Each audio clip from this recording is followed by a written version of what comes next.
지난 8월에 기준금리를 올린 이후 더 올려야 한다라고 합창을 하던 한국은행이 3분기 성장률이 발표된 이후에 고민이 깊어지고 있다고 합니다.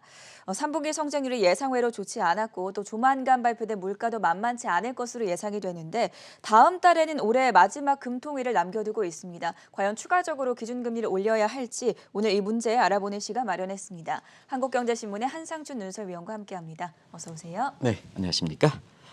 자, 우리 시간으로 오늘 밤에 미국의 3분기 성장률이 발표가 되는데 그 어느 때보다 좀 긴장하고 있는 것 같아요. 어떻게 보십니까? 네, 오늘은 경기 얘기를 좀 얘기해야 되겠어요. 네. 뉴욕 증시도 이제 우리 시간으로 오늘 저녁 때 3분기 성장률이 발표되죠. 역시 경기 문제가 가장 큰 영향을 미쳤고 또 어제는 시청자분의 문의가 전날에 우리의 3분기 성장률이 워낙 나쁘게 나와서 이렇게 기준금리 인상 문제 이런 문제 가지고 문의가 좀 많았어요. 네. 그런 측면에서 오늘 경기를 좀 말씀드려야 되는데요. 뭐 아시겠습니다는 우리 캐서분들이 정확히 지적해 주셨습니다는 3분기 성장률이 우리 시간으로 오늘 저녁에 발표하고요. 그다음에 내일은 PC 통화정책의 페드의 통화정책의 잣대 듀얼 맨데이터 양대 목표 중에 가장 물가지표 요즘 물가지표 하시지 않습니까? PCE 물가 요거 이제 동시에 발표되는데요.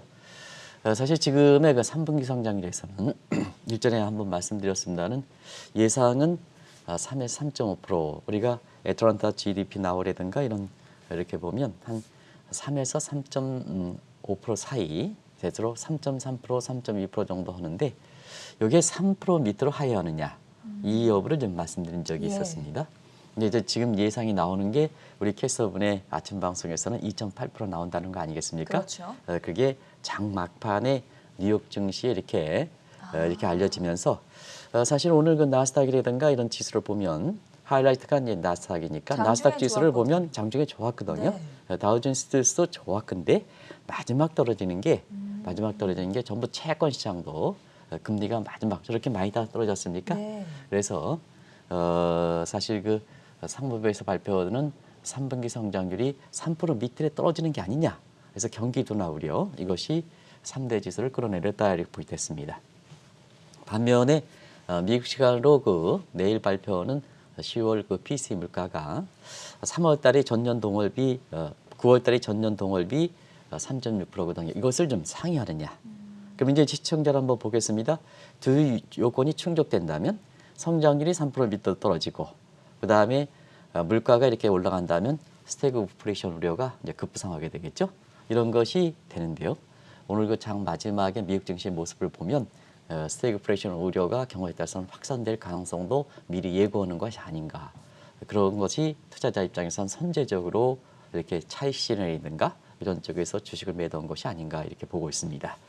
장마판에 주가가 비교적 큰 폭으로 이렇게 떨어졌던 것이 바로 그런 측면이다 이렇게 보겠습니다.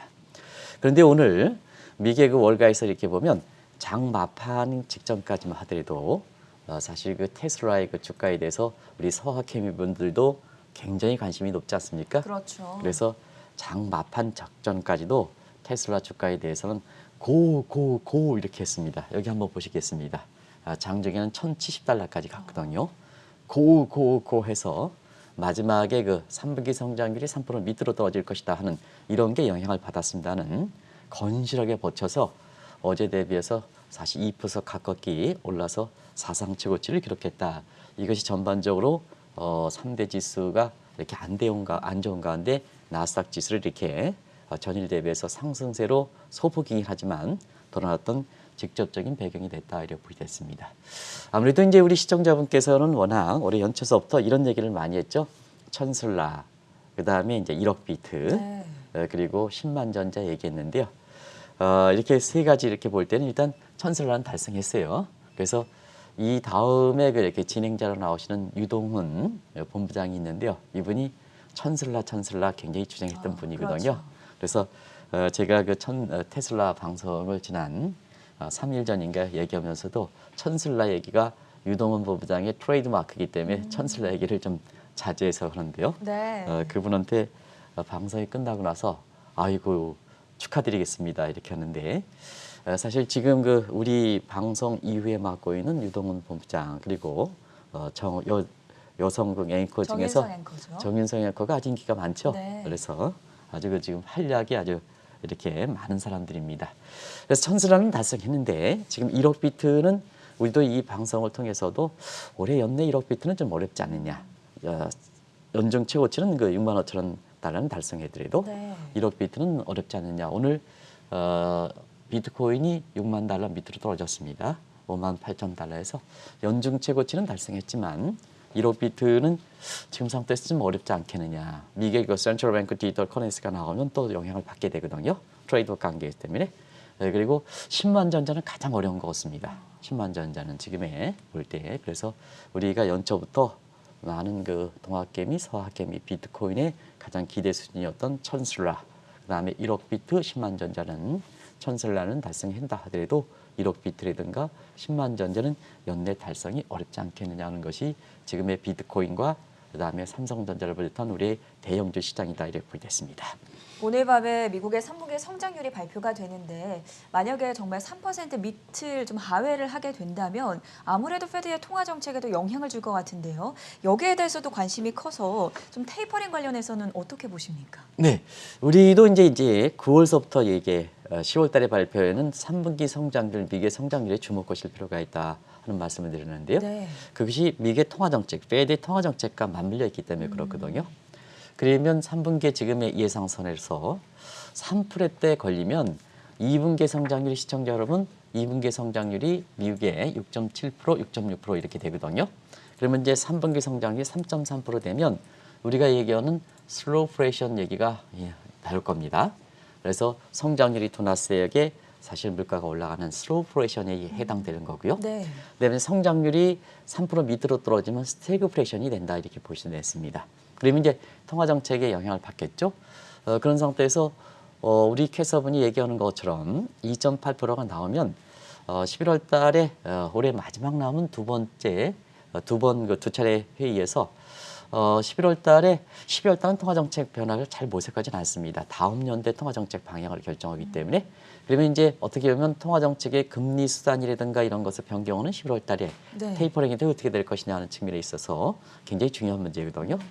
근데 이미 이런 부분에 대해서 너무 많이 이렇게 페드 인사들이 또 파월 의장이 테이퍼링 실수를 기정사실화했기 때문에 우리가 보면 성장률이 이렇게 3% 밑으로 떨어진다 하더라도 우리가 돈을 양적완화 정책을 종료는 회수는 안 되더라도 종료는 이런 그 종료해가지고 이제 저 매입 규모를 좀 점점 줄이지 않습니까? 네. 그래서 지금 상태에서 매월 뭐 150억에서 국채를 그렇게 100억 그다음에 MBS로 50 이렇게 하는 것보다는 사실 그 요 규모 자체에서 논란이 좀 있지 않겠냐 이렇게 보고 있습니다. 그래서 테이퍼링에 대해서는 입장을 좀 이렇게 밝히더라도 우리가 얘기하는 것처럼 금리를 바로 좀 올리기는 어렵지 않겠냐 이렇게 보고 있습니다. 그래서 테이퍼링은 예정대로 너무 앞서갔기 때문에 페드 인사들이 요번에선 가져간다 하더라도 네. 금리는 기준금리를 인상하는 문제는 우리가 이 연계를 시키기는 상당히 어렵지 않겠느냐 하는 것이 3분기의 성장률이다 이렇게 보겠습니다. 오늘 3분기 성장률 발표를 앞두고 페드의 고민이 깊어지지 않을까 싶은데 그 전에 이제 먼저 올해 3분기 성장률 발표했던 한국은행의 고민도 깊어지고 있다고 해요. 네. 어떤 내용입니까?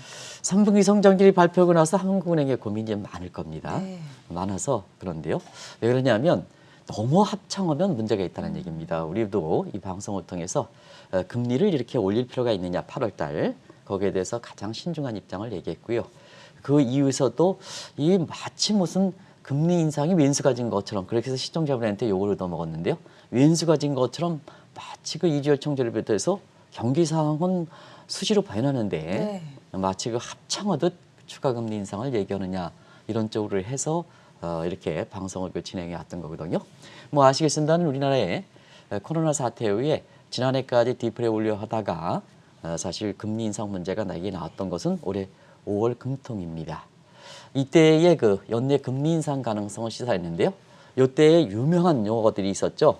2014년 제닛 앨런 당시의 페드 의장이 얘기했던 considerable times에서 상당 기간 논란이 있었죠. 네. 이게 상당 기간 전이라면 사실 그 상당 기간은 제닛 앨런이 학술적으로 정의된 용어는 아닙니다.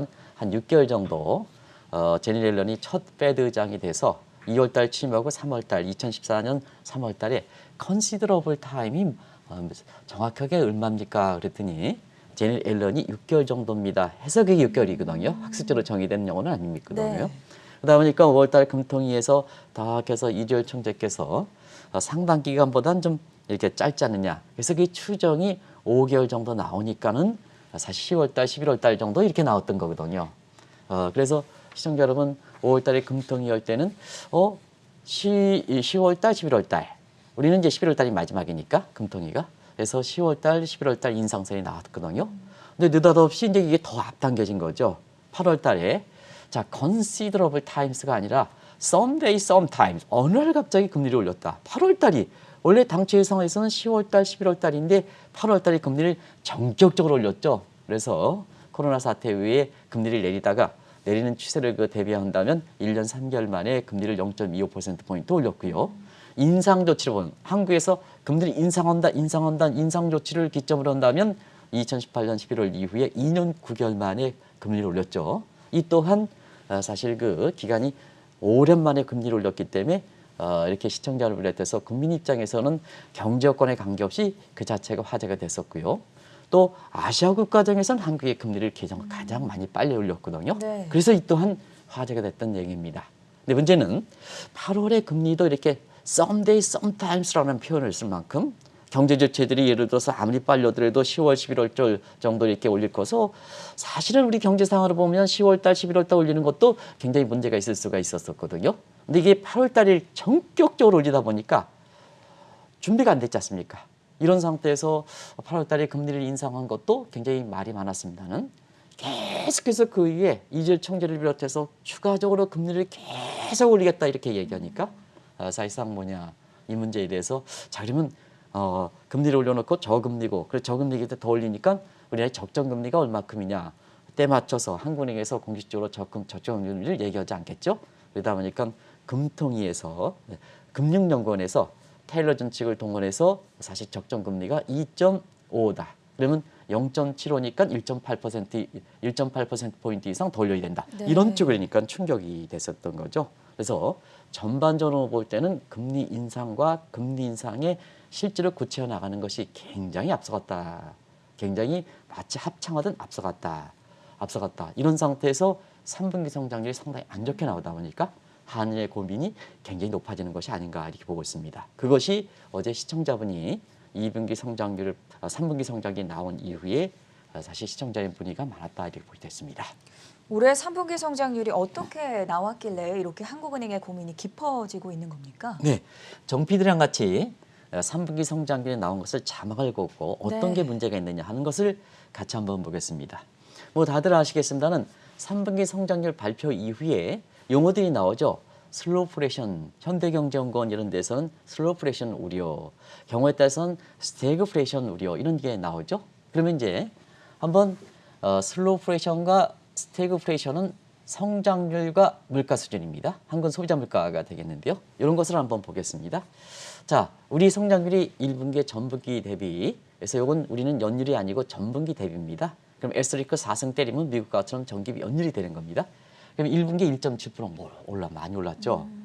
그다음에 2분기에 0.8% 절반 토막으로 줄어들었죠. 네. 절반으로. 3분기에는 0.3%, 2분기에 대해 절반 토막으로 들어갔죠. 이런 거를 감안해 볼 때 성장률의 둔화 속도가 사실 기저효과를 감안한다 하더라도 너무 빨리 둔화한다는 얘기는 너무 빨리 둔화한다. 반면에 성장률 속도가 빨리 둔화되면 우리가 총수였다에 대해서 경기가 빨리 식는다는 얘기를 의미하기 때문에 물가를 빨리 그보다 더 빨리 줄여야 됩니다. 원래 디맨드 풀 사이드에서 보면 사실 물가는 성장률보다 더 빨리 줄어들어야 되거든요.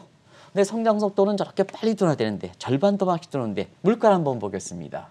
물가 보면 8월 달에 전년 동월비 기준으로 2.8%, 9월 달에는 조금 줄었다가 10월에는 지금 뭐 한국은행에서 3%대 나온다는 거 아니겠습니까 지금. 그러다 보니까 자 성장 속도는 빨리 둔화되는데 물가는 올라가니까 자연스럽게 슬로우플레이션이라든가 경우에 따라서는 이 정도 추세가 4분기에는 더 빨리 되지 않겠느냐 해서 벌써부터 스태그플레이션 얘기가 나온다 이렇게 보겠습니다. 이런 상태에서 올해 정부가 자신했던 또 한국은행이 자신했던 올해 성장률 4% 이렇게 본다면 네. 4분기 성장률이 사실 3분기 대비해서 1%포인트 이상, 1% 이상 성장해야 됩니다. 가능할까? 지금 미국 경제가 이렇게 떨어지는데 중국도 4.9% 이렇게 떨어지는데 네. 내일 발표되는 유럽도 금요일 날 발표되는 유럽도 좀 안 좋을 거로 봅니다. 일본은 뭐 더더욱 그렇고요. 이런 상태에서 한국이 도약청청 3분기 대비해서 1% 이상 한국은행이 자신하는 것처럼 이렇게 되냐. 근데 그 전제 조건을 봤더니 위드 코리아가 된다면 이게 경제를 예측하는 기관에서 위드 코리아라는 이 프레마이스를 설정해서 이것을 1% 이상 성장하겠다 이렇게 얘기하는 건 좀 문제가 있는 것 같아요. 위드 코리아 안에서 이 위드 코리아 자체가 상당 부분 불확실한 변수 아니겠습니까? 네. 우리가 경제를 예측할 때에는 내가 통제할 수 있는 변수가 컨트롤 베리어가 있고 그 다음에 사실 통제하지 못하는 가 비헤비어 벨이 있거든요. 우리가 보면 경제 모델 넣을 때 에코노미먼트 인식 문제가 있거든요. 네. 여기에 수요 사이드가 들어갈 것인지 예를 들어서 저 갈색 옷은 경우에 따라서는 사람의 보기에 따라서는 싫은 사람은 저걸 더 전 앵커가 입었다 하더라도 이게 이제 더 공급 싫을 수 사이드가 있고. 되고 네. 그런데 안 산다는 거죠. 공급 사이드가 되는 거고 그다음에 저것처럼 전 앵커에 이렇게 전폭적으로 이렇게 신뢰하고 좋아하는 사람은 전 앵커가 저 갈색 옷 입어서 나도 갈색 옷 입어야지 수요 사이드가 되는 거거든요. 예. 이게 이제 경제 반에서 똑같은 갈색 가지고 수요 사이드 넣을까 공급 사이드 넣을까 인식 문제거든요. 근데 한국은행에서 4분기는 우리 성장률 4% 달성하는데 자신간다. 근데 그때 뭐 컨트롤 베리어블 할 수 있는 이런 요인에서 한국은행에서 입장에서는 컨트롤 금리를 내리는 거 돈 푸는 거 아니겠습니까? 네. 이거 자체적으로 보면 위드 코리아가 될 것이다. 굉장히 비헤비어 베리어블을 가지고 의존하니까 국민 입장에서는 사실 과연 올해 성장률 4%가 달성할 것이냐 하는 측면에서 그 또한 퀘션을 그리는 거거든요. 그래서 지금 상당 부분은 이렇게 3분기 성장률을 발표하고 나서 굉장히 정책 수용층인 국민 입장에서는 굉장히 퀘션을 그리는 상황이 많다. 오죽했으면 우리 시청자분이 어제 사실 이 내용에 대해서 문의가 많았을까 하는 것을 말씀드리고요. 또 한 가지는 이주열 청재의 고민이 굉장히 깊다 그럽니다. 네. 왜냐하면 10월 달에 물가 상승률이 지금 3%대 나오는데요. 요게 사실 경기가 과열돼서 돈이 많이 풀려서 금리가 낮아서 사실 물가가 올라갔다면 자 지금 상태로 금리를 인상하면 물가를 잡겠죠.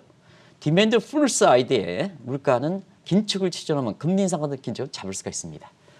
근데 앞서 말씀드렸지 성장률 속도는 분기가 지나서 절반 토막으로 줄어들지 않습니까? 근데 물가는 올라갑니다. 슬로우 프레션, 스태그플레이션. 그러면 이것은 뭐냐? 우리가 누차 얘기했지만 국제유가라든가는 코스트 푸시 사이거든요. 그러면 이제 유가라든가 이런 부분은 우리가 관리할 수 있는 변수는 아니거든요. 이게 행태 변수죠. 그러면 한국은행에서 물가가 올라갔다고 금리를 내려? 그다음에 금리를 올려? 안 된다는 얘기죠. 미스매치. 물가를 공급하는 원인과 정책 수상하는 미스매치가 되는 거죠. 네. 원인별 대응이 안 되는 거죠. 그래서 아무래도 10월 달에 지금 예상대로 한국은행에서 뭐 3%가 가능하다 이렇게 얘기했으니까 총재 입장에서는 고민이 많은 게 아닌가 이렇게 보고 있습니다. 그래서 시청자분이 이렇게 얘기합니다. 야 지금 금리를 인상한 지 몇 개월이냐 2개월 지났다. 근데 앞도 그렇게 못 보고 이렇게 소시민이라든가 뭔가에서 지금 이자 상환이라든가 뭔가 해가지고 얼만큼 이렇게 하는데 앞도 못 보고 그렇게 성장률이 급락하고 물가가 올라가는 거 이런 것도 보지 못하고 금리를 올리느냐 해서 사실 8월 달에 금리 인상에 대해서 굉장히 정책성이 국민의 입장에서는 굉장히 그런 정도의 예측력 가지고 이렇게 금리를 올리겠느냐 하는 측면에 불만이 많다 이렇게 보시면 되겠습니다. 사실 통대 변수를 고려하지 않은 위드 코로나의 바탕을 둔 경기 예측은 일각에서는 좀 비과학적이다 이런 비판이 나오고 있는 만큼 신중하게 바라보셔야 할 것 같고요. 말씀해 주신 대로 지난 8월 한국은행이 금리를 올린 지도 2달이 지났는데 어떤 효과들이 나타났습니까? 우리가 이제 경기 문제에 대해서는 네. 사실 지금 말씀해 주셨다시피 슬로우 프레이션이라든가 스태그플레이션 나오니까 이 또한 통화정책 시차를 감안해서 좀 더 지켜본다 하더라도 이 문제에 있어서는 정부의 정책 목적에서 좀 많은 분이 달성이 어렵다 이렇게 이제 보겠습니다. 그러면 이제 그러면 경기 문제 차치하고 8월 달에 금리 인상은 왜 있을까? 그게 거시경제, 금융의 불균형 문제입니다. 그때 이제 명시적으로 금융의 불균형 문제인데요. 금융 불균형에서 가장 큰 문제가 가계부채 문제죠. 이건 빨리 이제 속도가 빨리 나타나는 겁니다. 근데 누차에 말씀드렸다시피 위험 수위가 도달한 상태에서는 사실상 그때 금리를 올리면 이게 이제 가계부채 거시경 금융의 불균형을 잡다 하더라도 위험 수위가 더 벗어났으면 그거는 시차가 늦은 거죠. 그 이전에 프리엠프티브로 선제적으로 해야 되는데 우리가 이제 이 방송을 통해서 그렇죠. 그럼 위험 수위가 넘은 상태에서 불균형을 잡기 위해서 가계부채를 잡기 때문에 풍선 효과가 나타나는 거죠. 가계부채 절대액 증가하고 있죠. 그다음에 은행분에 꽉 꺾여 있는 거 어디 가겠습니까? 사채시장 가는 거죠. 네. 제2금융권 가는 거죠. 그렇죠? 그래서 지금 풍선 효과가 나타나고 있다. 그리고 가계부채를 잡기 위해서 사실상 금리만 올렸습니까? 뭐 조이고 대출 조이고 신용대출 조이고 하면 경착륙 대책이다 보니까 이 피해가 경제적 약자, 소상공인과 MZ세대 같은 생존 차원에서 돈 끌어 쓰는 이런 사람들이 집중하는 약자한테 집중하는 이런 모습이 나타나고 있다고 보겠습니다. 또 한 가지는 금리를 올리고 계속해서 금리를 올리겠다면 채권의 머퍼 역할을 우리가 이제 얘기했죠. 채권의 머퍼 역할을 못하는 거죠. 안정자산이 우리나라에서 안정자산은 채권의 머퍼 역할을 못하는 거죠. 오죽했으면 통한채가 국채를 입찰을 붙이려도 한국에서 자충수를 믿었지 않습니까? 우리가 통한채가 매각이 안 된다. 왜 그럴까? 금리를 계속 꼭 올려갔다. 정책당에서 금리를 올리겠다 하는데 그러면 그 채권 가격이 떨어지지 않습니까? 시청자 여러분, 자 과거처럼 강제로 할 수 있습니까? 그러다 보니까 채권을 임차하는 기관들이 없었다 이렇게 보겠습니다. 그리고 국채 부분에 머퍼 역할을 못하다 보니까 외국 자본 들어오면 환율이 급락, 외국 자본 나가면 환율이 급등, 환율의 변동성이 굉장히 심해졌다. 뭐 시청자 여러분 이것은 이렇게 해서 그래서 외환 시장과 외환 유출입이 냄비 장사가 됐다. 그러면 기업들 어떠냐? 올라갈 땐 10원, 내려갈 땐 10원 어떻게 대응하겠습니까? 그렇겠습니까? 그리고 마지막으로 강남에 비롯한 수도권의 집값이 잡혔느냐? 뭐 이렇게 조금 둔화된다 하면 홍남기 부총리께서는 잡힌다. 아, 그게 몇 번 반복됐습니까? 지금 상태에서는 거의 잡히지 않고 있죠. 잡히지 네. 않고 있죠. 그래서 잡지 않아서 지금 아직 통화정책 시차적인 측면에서 볼 때에는 굉장히 아직 빠른 감이 있지만 과거에 비해서는 시차가 짧아지는 측면이 있고 그다음에 짧은 순간에 나타나는 여러 가지 금리 인상 효과 이런 문제는 정책 단계 의도대로 효과를 거두지 못하는 것이 사실 지금 모습이다. 그러면 모든 정책이 긍정적 측면과 부정적 측면이 있습니다. 그러면 긍정적 측면이 의도대로 나타나지 않으면 부정적 측면이 많이 나타나거든요. 부정적 측면이 나타나다 보니까 경제적인 약자에 해당되는 MZ세대 그다음에 소상공인을 비롯해서 굉장히 불만이 많이 터져나가는 것이 지금의 현상이다 이렇게 보겠습니다. 8월 한국은행의 금리 인상 조치에 대해서 많은 동학개미분들이 불만을 표시하고 있는데 세계 증시 상승세 속에서 좀 우리 증시가 유독 부진하지 않았습니까? 유족 부진하죠. 네. 왜냐하면 한국은행의 8월달 금리 인상이 8월 26일 날 했었는데요. 그 이에 세계 증시 보면 우리와 비교 가능한 왜냐하면 우리의 국민들이 투자하는 주요 이렇게 국가를 대비해서 이렇게 보면 네. 사실 한국이 가장 부진합니다. 오죽했으면 한국 증시가 주요국의 상승세 속에 우리만 외딴섬으로 이렇게 떨어지고 있다 해서 갈라파고스 함정이라는 얘기가 나오겠습니까? 갈라파고스 용어는 잘 아실 거로 생각합니다. 그러면 이제 미국 증시 보겠습니다. 오늘 미국 증시도 혼조세를 보였습니다는 최근에 하이어 그렇지 않습니까? 3대 지수가 반복 속에 이거 다우 지수가 사상 최고치면 다음 날은 나스닥 S&P 지수 이렇게 해서 지금까지 이렇게 되어 왔지 않습니까? 그래서 사상 최고치 행진을 지속하는 것이 우리 서학개미들이 미국 주식을 많이 갖고 있을 때 비교 가능한 미국 증시 대비해서 한국 증시가 떨어졌으면 그만큼 격차가 심해지는 거다 이렇게 보겠습니다. 그리고 최근에 그 글로벌 증시에서 보면 자원 부국에 해당되는 러시아라든가 인도네시아 증시가 아주 좋습니다. 왜 그럴까? 지금 공급만 부족. 그래서 일전에도 한번 말씀드렸습니다. 부존 자원에 부족하는 국가들이 이렇게 신흥국이라 하더라도 취약국이 아니라 주식에 거기에 관심을 가져야 된다. 미국 주식 쪽으로 편향해서 투자하지 마십사 하는 말씀을 드렸었는데요. 요즘 러시아, 인도네시아 증시 좋습니다. 그리고 우리가 중국이 여러 가지 규제다 보니까 중국에서 빠져나가는 거 들어오는 자금들이 어떠냐. 그래서 빅 테크래시 관련해서 IT 업종이 지금 인도가 부각된다. 지금 인도 대박 나고 있습니다. 적립펀드 같은 경우는 대박 나고 있습니다. 네. 그리고 베트남 증시 이렇게 되고 있죠. 근데 한국 증시를 한번 보겠습니다. 한국 증시 한번 보면 한국 증시는요. 8월 26일 이후에 5중고에 시달린다. 시청자 한번 같이 보겠습니다. 이건 이제 일전에 제시했던 내용인데요. 자, 금리 인상. 신용대출이든가 뭔가 해서 동학개미들이 힘을 잃게 하죠. 신용축소. 테크래시. 그다음에 뭐 카카오라든가 뭔가 이렇게 해서 네. 그다음에 경기 둔화, 성장이 떨어지죠. 인플레 문제죠. 오증고. 그래서 보니까 금리 인상인 8월 26일 날 직전에 한국 코스피 지수가 3,146이었습니다. 어제 3,025입니다. 한때는 2,900이 붕괴될까 했었던 해서 조금 회복된 상태입니다. 그러다 보니까 사실상 지금은 어디에 투자하느냐 하는 것에 따라서 굉장히 명암이 갈리는 때다. 일단은 다른 국가에 비해서 비교 대상 국가에 비해서 우리가 증시가 안 좋은 점, 그래서 갈라파고스 함정이 되고 이럴 때일수록 한국경제TV라든가 글로벌 마켓을 잘 보실 필요가 있다 이렇게 보시면 됐습니다. 왜 그러냐면 자 우리가 미국 주식이라든가 자 종목 투자할 때는 그 국내 종목 투자하는 걸 브로커레이지 BK라 그리고 네. 해외 종목 투자하는 걸 GBK다 하는 측면에서 지금은 한국 주식보다 미국 주식 사는 게 월등히 수익이 높죠. 그리고 글로벌 테마 ETF 뭐 이렇게 해서 우리가 강조했죠. 여기에 투자하는 사람도 아주 좋죠. 또 인도의 적립펀드 추천했는데 아주 대박을 나고 있죠.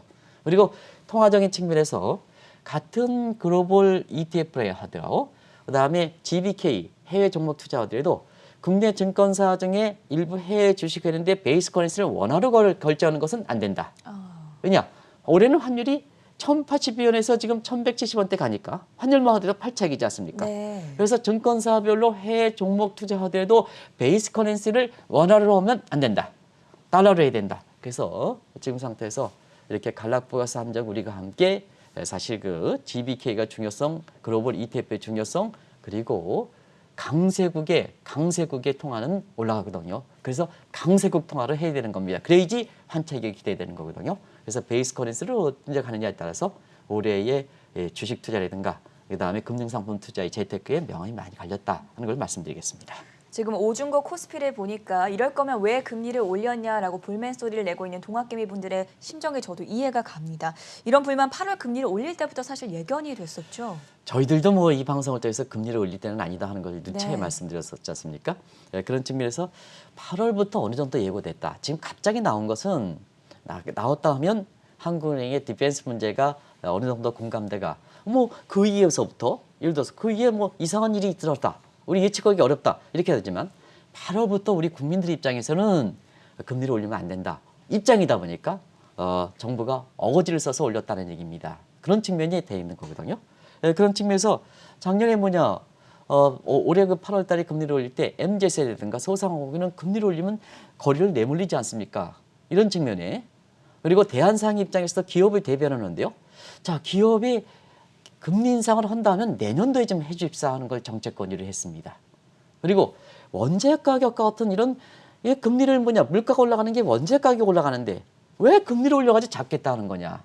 지금 한국은행의 이재열 총재가 고민하는 거 아니겠습니까? 10월 달에 물가가 3% 올라가는데 지금 디맨드 풀 사이드에서 하면 금리를 올리면 물가가 잡겠습니다는 원재 가격이 올라가니까 고민이 늘어가는 거죠. 이건 8월 달에 얘기했는데 왜 오르냐 이렇게 합니다. 또 외교인사에서도 그때 당시에 한국이 취약신흥국이냐 터키라든가 이런 게 미국에 테이퍼링 되니까 자금 이탈돼서 금리를 올린다. 이거 취약신흥국이나 하는 거지 한국처럼 선진국에 문턱에 있는 게 하느냐. 한번 보겠습니다. 취약신흥국들은 외자 이탈만 금리를 오고 우리 금리를 올지 않습니까? 지금 어떻게 나타납니까? 외자 이탈 나오고 금리 인상 나오고 경제 침체 얘기 나오는 네. 거죠. 똑같죠. 그런 상태거든요. 그래서 항상 말씀드립니다는 자 우리가 코로나 위기를 풀어갈 때는 완전히 확신이 되지 않을 때는 통화정책은 불가역성입니다. 웬만하면 풀어가면 쉽게 통화정책 기조를 완화해서 갑작스럽게 금리 인상 쪽으로 돈을 회수하는 거 아니지 않습니까? 다른 나라는 돈의 공급량을 줄이지 않습니까? 우리는 갑작스럽게 기준금리를 올려? 그러면 사전에 전 단계가 없었다는 얘기입니다. 돈줄부터 줄여야 되지 않습니까? 돈을 회수하는 게 아니라 돈 공급량서부터 줄여야지 경제 주체들이 대응할 수가 있지 않습니까? 근데 갑작스럽게 금리를 올려? 그러다 보니까 이런 시청자의 불만이 굉장히 많이 나오는 거다라는 걸 말씀드리겠습니다. 그렇다면 11월 금통위에서는 금리와 결정해서 어떤 방향을 좀 제시를 해야 될까요? 네, 지금 이제 정부의 포지션 보면 네. 이렇게 3분기 성장률 발표하고 나서 그 전까지 한번 보겠습니다. 자, 금리 인상했다. 영향이 제한적이다. 제한적이기 때문에 더 올려? 이렇게 얘기했죠. 이게 이제 통화정책의 당국의 모습입니다. 그러면 시청자분께서는 국민 입장에서 야 금리 인상 영향이 적은데 왜 올리냐? 애초부터 왜 올리냐? 이렇게 나오는 거죠.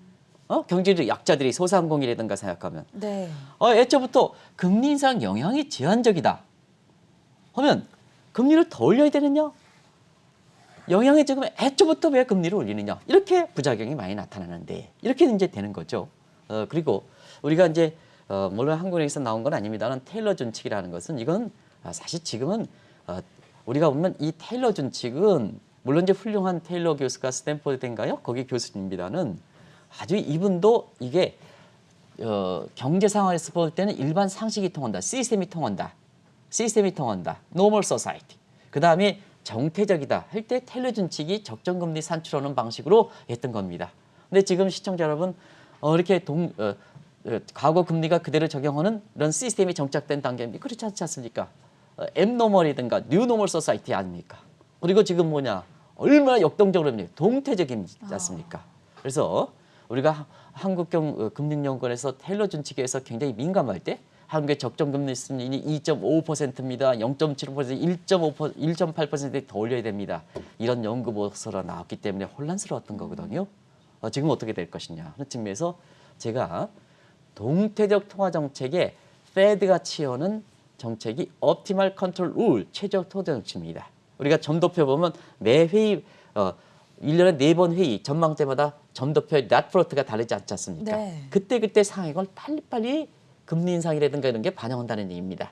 근데 적정금리 산출은 테일러 준칙은 정태적이라는 얘기입니다. 정태적. 그래서 본인 자신도 수정된 테일러 준칙이 나온 겁니다.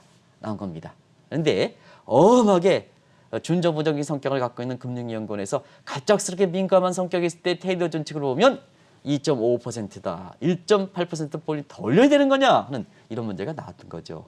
그런 측면을 이렇게 우리 3분기 성장이 나온 이후에 물가가 올라가는 사이에 한번 우리가 이 문제를 통해서 한번 보도록 하겠습니다. 이 방송을 통해서 한번 던져본 문제이기는 한데 금리 인상과 같은 중요한 사안에 대해서는 국민청원으로 해야 한다. 이런 시각에 대한 의견은 어떠십니까? 우리가 이제 이 얘기를 좀 던져서 또 이 또한 많은 문제가 됐는데요. 네. 워낙 8월 달에 금리 인상 문제가 사실 2018년 11월 달에도 김현미 그때 당시에 이렇게 국토부 장관이 부동산 대책 추진해도 안 되니까 시중부동 많아 경기가 안 좋을 때 그 왜 그러냐? 한국의 금리를 올리지 못했다 그랬다. 근데 왜 통화 정책에 민감할 때 왜 다른 정책 목표를 위해서 힘 있는 뭐 수장이 뭐 얘기했다고 해서 올리느냐? 그렇게 해서 굉장히 놀랐는데 그때 2018년 11월 달에 금리를 부동산 잡기에서 올렸는데 잡지도 못하고 경기가 떨어졌거든요. 네. 이게 2018년. 지금 뭐 비슷하지 않습니까? 그래서 우리가 이렇게 보면은 통화 정책이라는 것은 항상 뭐냐 정책 수용자에 겸손하게 돼야 됩니다. 물론 금통위원분들이든가 이절차 훌륭하십니다. 훌륭한 방법은 이렇게 시청자분이 있을 때 이분들한테 고개를 숙이고 겸손하게 하는 게 진짜 훌륭 있는 겁니다. 소상공인, MZ세대 내가 올려? 우리가 뭐 학술적으로 뭐 전문적인데 잘못된 얘기죠. 경제는 국민 대다수가 그것도 K자형 중산층에서 중산층이면서 밑에 사람이 풀어가는 거 아니겠습니까? 그래서 정책에서 겸손한 것이 진짜 훌륭하신 분이다 하는 걸 말씀드리겠습니다. 그러다 보니까 뭐냐 지금 같은 사태가 되니까 금통위원도 못 믿겠다. 경우에 따라서는 정치적으로 내려온 사람도 많거든요. 네. 그러다 보니까 뭐냐 지금과처럼 이렇게 통화 정책에서 금리를 올려서 경제 약자가 되니까 이제는 뭐냐 우리가 얘기했던 SMC 잠재적인 금통위를 좀 구속해서 좀 이렇게 대응하자 하는 얘기가 나왔는데요. 이 내용이 굉장히 머릿속에 와닿는 어제 시청자분이 얘기와 함께 머리에 와닿는 네. 이런 쪽이 되는 것은 금통위원분들이 한 번 정도는 생각해 보실 필요가 있는 것이 아닌가 생각합니다. 올해 마지막 금통위를 남겨두고 있는 한국은행의 고민이 깊어지고 있는 만큼 오늘 그런 사안들에 대해서 자세하게 알아봤고요. 지금까지 한국경제신문의 한상춘 논설위원이었습니다. 고맙습니다. 네, 고맙습니다.